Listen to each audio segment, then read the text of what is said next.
Good morning students.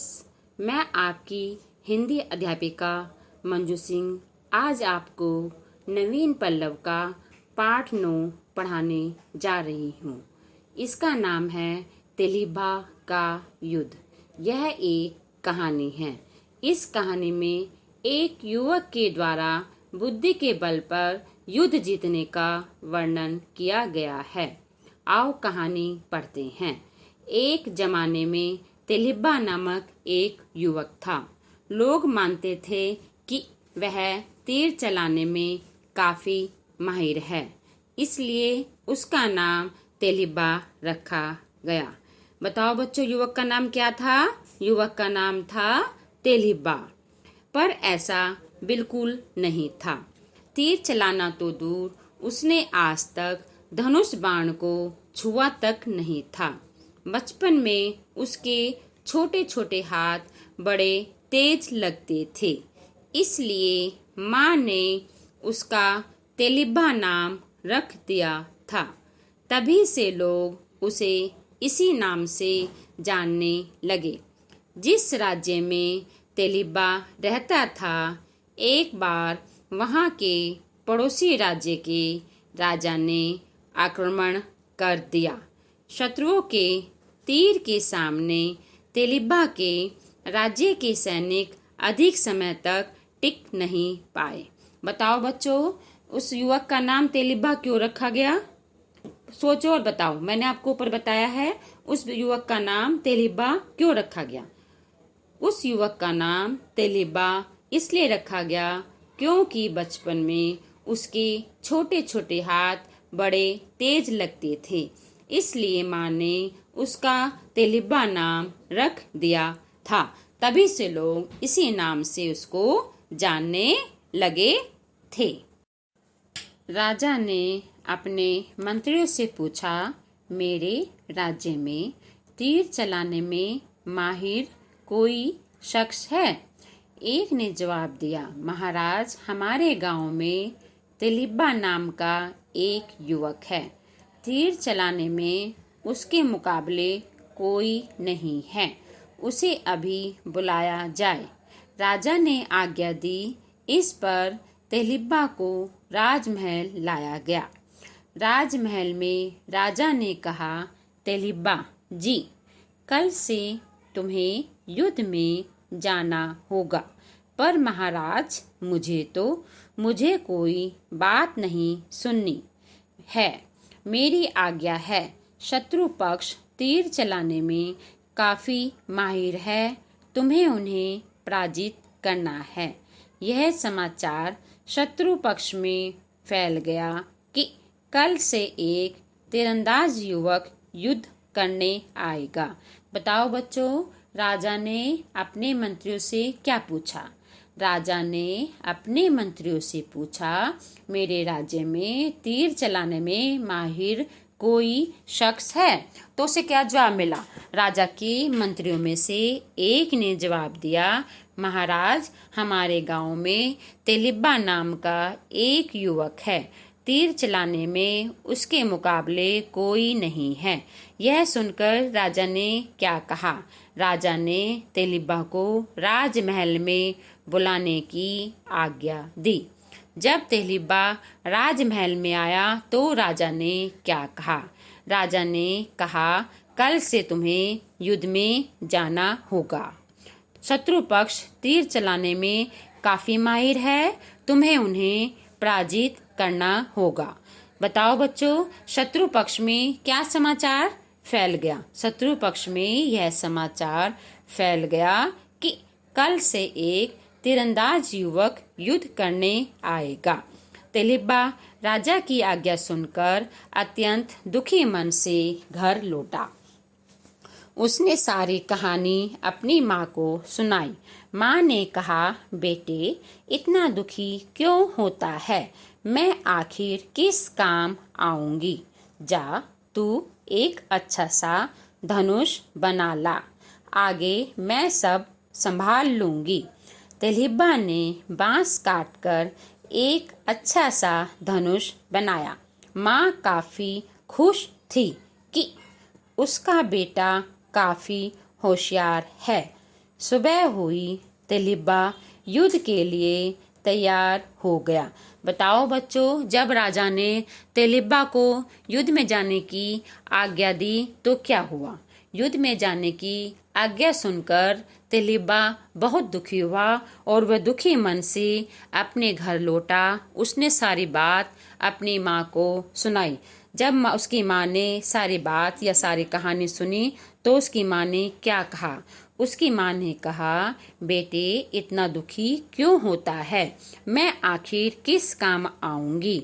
जा तू एक अच्छा सा धनुष बना ला, मैं सब संभाल लूंगी। तेलिब्बा ने बांस काट कर क्या बनाया? तेलिब्बा ने बांस काट कर एक अच्छा सा धनुष बनाया। माँ क्यों खुश थी? माँ इसलिए खुश थी क्योंकि उसके बेटे ने एक अच्छा सा धनुष बना लिया था और वह सोचती थी कि उसका बेटा काफी होशियार है। सुबह हुई तो तेलिब्बा कहाँ के लिए तैयार हो गया? सुबह हुई, तेलिब्बा युद्ध के लिए तैयार हो गया। बच्चों, ये कहानी इतनी आपको समझ में आ गई होगी। सुबह हुई, तेलिब्बा कहाँ के लिए तैयार हुआ था? सुबह होने पर तेलिब्बा युद्ध में जाने के लिए तैयार हो गया।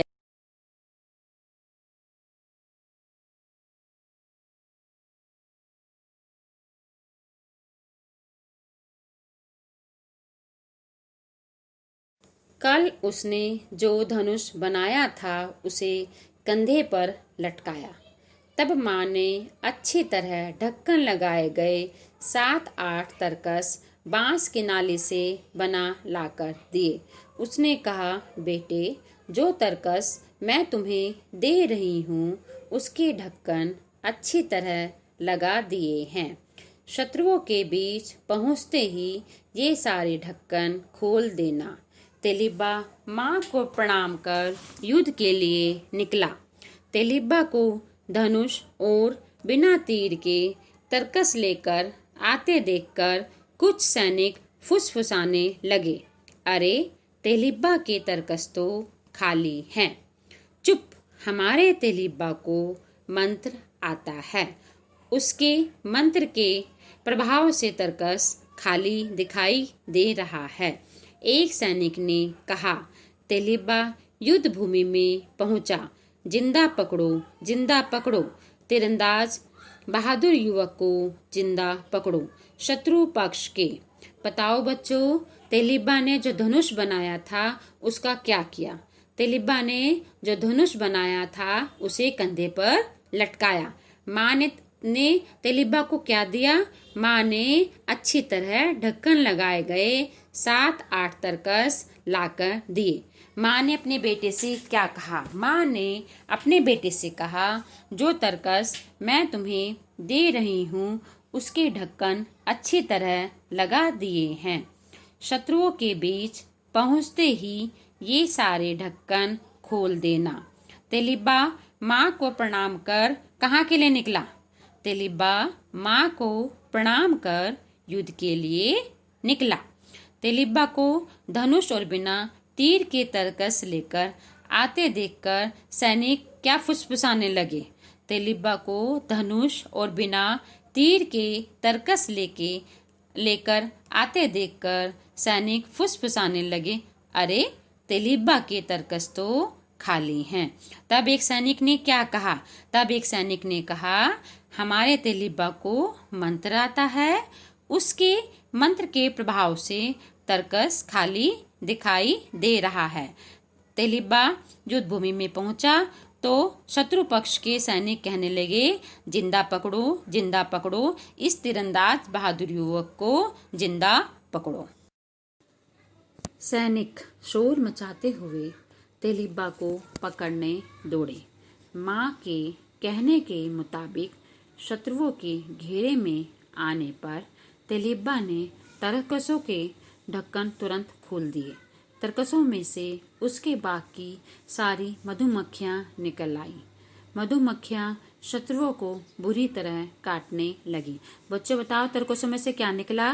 तरकसों में से तेलिब्बा के बाग की सारी मधुमक्खियां निकल आई। मधुमक्खियां क्या करने लगी? मधुमक्खियां शत्रुओं को बुरी तरह काटने लगी।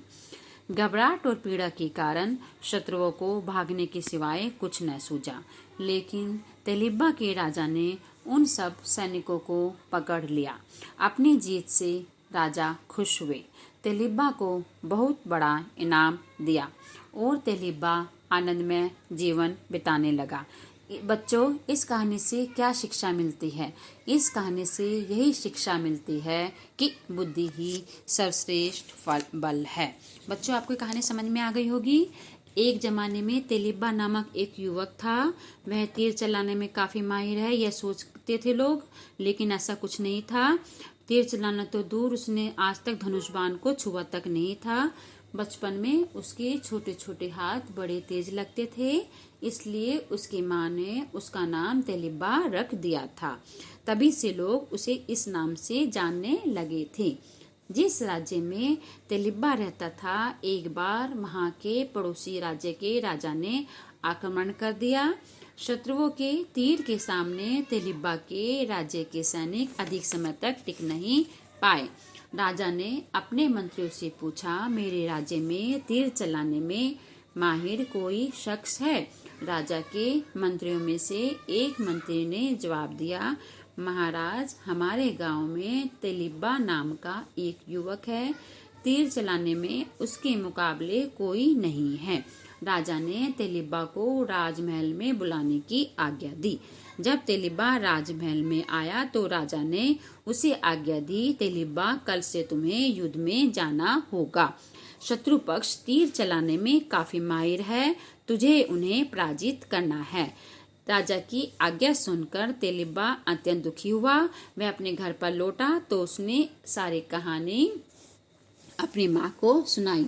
माँ ने उससे कहा, बेटा, इतना दुखी क्यों होता है? मैं आखिर किस काम आऊंगी? जा, तू एक अच्छा सा धनुष बना ला, आगे मैं सब संभाल लूंगी। माँ के कहने पर तेलिब्बा बांस काटकर एक अच्छा सा धनुष बनाकर ले आया। माँ काफी खुश थी कि उसका बेटा काफी होशियार है। जब वह युद्ध के लिए चला तो उसकी माँ ने उसे 7-8 तरकस ढक्कन लगाए हुए दिए। उसने कहा, बेटे, जो तरकस मैं तुम्हें दे रही हूँ उनके ढक्कन अच्छी तरह लगा दिए हैं। शत्रुओं के बीच पहुँचते ही ये सारे ढक्कन खोल देना। तेलिब्बा युद्ध भूमि में पहुंचा तो उसने तरकसों के ढक्कन तुरंत खोल दिए। तरकसों में से उसके बाग की सारी मधुमक्खियां निकल आई। मधुमक्खियां शत्रुओं को बुरी तरह काटने लगी। घबराहट और पीड़ा के कारण शत्रुओं को भागने के सिवाय कुछ न सूझा, लेकिन तेलिब्बा के राजा ने उन सब सैनिकों को पकड़ लिया। अपनी जीत से राजा बहुत खुश हुआ और उसने तेलिब्बा को बहुत बड़ा इनाम दिया। बच्चों, इस कहानी से हमें यही शिक्षा मिलती है कि विपत्ति या मुसीबत आने पर हमें घबराना नहीं चाहिए और अपनी बुद्धि का प्रयोग करना चाहिए, क्योंकि बुद्धि ही सर्वश्रेष्ठ बल है। शब्द मैत्री। बच्चों, ये शब्द अर्थ हैं जो आपको अपनी कॉपी में लिखने हैं। माहिर, माहिर का अर्थ है कुशल। माहिर, माहिर का अर्थ है कुशल। शख्स, शख्स का अर्थ है व्यक्ति। मुकाबले, मुकाबले का अर्थ है बराबरी। आज्ञा, आज्ञा का अर्थ है आदेश। पराजित, पराजित का अर्थ है हार। होशियार, होशियार का अर्थ है चालाक। मुताबिक, मुताबिक का अर्थ है अनुसार। सिवाय, सिवाय का अर्थ है अतिरिक्त। श्रुतलेख। बच्चों, ये श्रुतलेख हैं, ये भी आपको अपनी कॉपी में लिखने हैं। तेलिब्बा, माहिर, शख्स, आक्रमण, युद्ध, शत्रु, मुकाबला। क्या सीखा, क्या जाना? उत्तर लिखिए। क्वेश्चन नंबर क, उत्तर लिखिए। बच्चों, आपको इनके प्रश्न उत्तर लिखने हैं या आपको अपनी कॉपी में लिखना है। 1. युवक का नाम तेलिब्बा क्यों रखा गया? बताओ बच्चों, युवक का नाम तेलिब्बा क्यों रखा गया? बचपन में युवक के छोटे छोटे बड़े हाथ बड़े तेज लगते थे, इसलिए माँ ने उसका नाम तेलिब्बा रख दिया था। बचपन में युवक के छोटे छोटे हाथ बड़े तेज लगते थे, इसलिए माँ ने उसका नाम तेलिब्बा रख दिया था।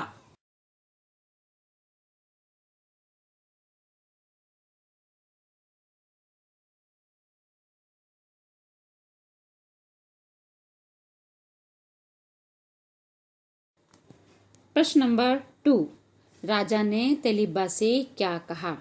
उत्तर, राजा ने तेलिब्बा से कहा, कल से तुम्हें युद्ध में जाना होगा। प्रश्न नंबर 3, माँ ने तेलिब्बा को किस प्रकार युद्ध के लिए तैयार किया? उत्तर, जा तू एक अच्छा सा धनुष बना ला, आगे मैं सब संभाल लूंगी, कहकर युद्ध के लिए तैयार किया और बांस से बने तरकस दिए जिसमें मधुमक्खियां भरी थी। प्रश्न नंबर 4, तरकस के ढक्कन को खोलने पर क्या हुआ? तरकस के ढक्कन को खोलने पर मधुमक्खियां निकलकर शत्रुओं को बुरी तरह काटने लगी। ख, किसने किससे कहा? बच्चों, यहाँ पर कुछ वाक्य दिए गए हैं, इसमें आपको बताना है कि ये वाक्य किसने किससे कहे। 1, मेरे राज्य में तीर चलाने में माहिर कोई शख्स है? बताओ बच्चों, ये किसने किससे कहा? मेरे राज्य में तीर चलाने में माहिर कोई शख्स है। यह वाक्य राजा ने मंत्रियों से कहा। यह वाक्य किसने कहा? यह वाक्य राजा ने मंत्रियों से कहा। 2, मुझे कोई बात नहीं सुननी है। यह किसने किससे कहा? मुझे कोई बात नहीं सुननी है। यह राजा ने तेलिब्बा से कहा। राजा ने तेलिब्बा से कहा। 3, इतना दुखी क्यों होता है? यह किसने कहा? इतना दुखी क्यों होता है? यह माँ ने तेलिब्बा से कहा। माँ ने तेलिब्बा से कहा। 4, अरे तेलिब्बा के तरकस तो खाली हैं। यह किसने किससे कहा? अरे तेलिब्बा के तरकस तो खाली हैं। राजा के सैनिक एक दूसरे सैनिकों से कह रहे थे। राजा के सैनिक एक दूसरे सैनिकों से कह रहे थे। गा, सही उत्तर पर सही का निशान लगाइए। बच्चों, यहाँ पर कुछ वाक्य दिए गए हैं, उनके 4 ऑप्शन हैं, 4 विकल्प हैं, उसमें जो सही है उसमें आपको राइट का निशान, सही का निशान लगाना है। 1, तेलिब्बा को कहाँ लाया गया? राजमहल, घर, किला। बताओ बच्चों, तेलिब्बा को कहाँ लाया गया था? तेलिब्बा को राजमहल लाया गया था। कहाँ लाया गया था तेलिब्बा को? राजमहल। 2, कल कैसा युवक युद्ध करने आएगा? कल कैसा युवक युद्ध करने आएगा? मुक्केबाज, तीरंदाज, तलवारबाज। तीरंदाज। कल कैसा युवक युद्ध करने आएगा? तीरंदाज। 3, तेलिब्बा ने क्या काटकर एक अच्छा धनुष बनाया? क्या काटा था तेलिब्बा ने जिससे धनुष बना था? डाल, पेड़, बांस। बांस। तेलिब्बा ने क्या काटकर एक अच्छा धनुष बनाया? बांस। किससे बनाया था धनुष? बांस से। 4, तरकस में से क्या निकला? मधुमक्खियां, चींटियां, पान। तरकस में से क्या निकला? मधुमक्खियां। क्या निकला था तरकस में से? मधुमक्खियां। व्याकरण बोध, जोड़ कर लिखिए। का, जोड़ कर लिखिए। बच्चों, ये शब्द दिए हैं, इसमें आपको जोड़ कर लिखना है। 1, बाल प्लस पन, बालपन। 2, अपना प्लस पन, अपनापन। 3, भोला प्लस पन, भोलापन। 4, सोना प्लस पन, सोनापन। खा, विपरीत अर्थ वाले शब्द लिखिए। विपरीत अर्थ वाले शब्द लिखिए। विपरीत अर्थ जो वाले शब्द जो होते हैं उन्हें विलोम शब्द भी कहते हैं। बच्चों, बताओ विलोम शब्द किससे कहते हैं? जो शब्द एक दूसरे का विपरीत अर्थ बताते हैं वे विपरीतार्थक या विलोम शब्द कहलाते हैं। जो शब्द एक दूसरे का विपरीत अर्थ बताते हैं विपरीतार्थक या विलोम शब्द कहलाते हैं। 1, छोटा। छोटा का क्या होगा? छोटा का विपरीत बताइए। छोटा का क्या होगा? छोटा का बड़ा। 2, तेज। तेज का धीरे, तेज का धीरे। 3, शत्रु। शत्रु का मित्र, शत्रु। शत्रु का मित्र। 4, खाली। खाली का भरा। 4, खाली। खाली का भरा। गा, समान अर्थ वाले शब्दों को मिलाइए। इसमें बच्चों आपको शब्द दिए गए हैं, इसमें उसके शब्दों का मिलान करना है और सामने सामने ही लिखना है। बच्चों, सारा काम आपको अपनी कॉपी में करना है। पहले तो जानते हैं समान अर्थ वाले शब्दों को क्या कहते हैं। समान अर्थ वाले शब्दों को समानार्थी या पर्यायवाची शब्द कहते हैं। समान अर्थ वाले शब्दों को समानार्थी या पर्यायवाची शब्द कहते हैं। शत्रु, शत्रु का दुश्मन। शत्रु, शत्रु का दुश्मन। मंत्री, मंत्री का सचिव। मंत्री, मंत्री का सचिव। खुश, खुश का प्रसन्न। शख्स, शख्स का व्यक्ति। शख्स, शख्स का व्यक्ति। समय, समय का काल। सोच विचार, मौखिक उत्तर दीजिए। यहाँ पर कुछ प्रश्न दिए गए हैं, उनके आपको उत्तर लिखने हैं। 1. युद्ध में प्रयोग किए जाने वाले 5 अस्त्र शस्त्रों के नाम बताइए। प्रश्न नंबर 1, युद्ध में प्रयोग किए जाने वाले 5 अस्त्र शस्त्रों के नाम बताइए। गदा, तलवार, बर्छी, भाला, बंदूक। गदा, तलवार, बर्छी, भाला, बंदूक। क्वेश्चन नंबर 2, 5 पांडवों के नाम बताइए। यहाँ 5 पांडवों के नाम बताने हैं। युधिष्ठिर, भीम, अर्जुन, नकुल, सहदेव। 5 पांडवों के नाम युधिष्ठिर, भीम, अर्जुन, नकुल, सहदेव। क्वेश्चन नंबर 3, शब्द विधि बाण क्या होता है? शब्द अर्थात ध्वनि को लक्ष्य करके जो बाण चलाया जाता है उसे शब्द विधि बाण कहते हैं। क्वेश्चन नंबर 4, मधुमक्खियाँ शहद कहाँ से इकट्ठा करती हैं? मधुमक्खियाँ शहद फूलों के पराग से इकट्ठा करती हैं। कुछ अलग करें। पुस्तकालय से श्रवण कुमार की कहानी की पुस्तक ढूंढकर पढ़िए और आपस में चर्चा कीजिए। बच्चों, ये आपका होमवर्क है। आपको पुस्तकालय से श्रवण कुमार की कहानी की पुस्तक ढूंढनी है, उसे पढ़ना है और अपने दोस्तों से उसके बारे में चर्चा करनी है। खेल खेल में दिए गए शब्दों के विलोम वर्ग पहेली में ढूंढिए। यहाँ पर कुछ शब्द दिए गए हैं और एक पहेली दी गई है। इसमें आपको इन शब्दों के विलोम शब्द पहेली में से ढूंढकर लिखने हैं। आपको मैंने पहले बताया था विलोम शब्द किसे कहते हैं। किसी शब्द का उल्टा अर्थ बताने वाले शब्द विलोम शब्द कहलाते हैं। किसी शब्द का उल्टा अर्थ बताने वाले शब्द विलोम शब्द कहलाते हैं। आपको यहाँ पर जो शब्द दिए गए हैं पहेली में से ढूंढ करके उनके विलोम शब्द लिखने हैं। 1, रात, रात का विलोम शब्द दिन, रात का दिन। 2, अच्छा, अच्छा का विलोम शब्द बुरा, अच्छा का बुरा। 3, काला, काला का विलोम शब्द सफेद, काला का विलोम शब्द सफेद। 4, दूर, दूर का विलोम शब्द पास, दूर का विलोम शब्द पास। 5, जय, जय का विलोम शब्द पराजय, जय का विलोम शब्द पराजय। 6, ऊपर, ऊपर का विलोम शब्द नीचे। बच्चों, ये सारा कार्य अपनी कॉपी में आपको साफ साफ लिखना है। अब आपको इस कहानी से क्या पता चलता है? इस कहानी से हमें यही शिक्षा मिलती है कि मुसीबत आने पर हमको घबराना नहीं चाहिए और अपनी बुद्धि से कार्य करना चाहिए। आपको ये कहानी समझ में आ गई होगी कि बुद्धि ही सर्वश्रेष्ठ बल है।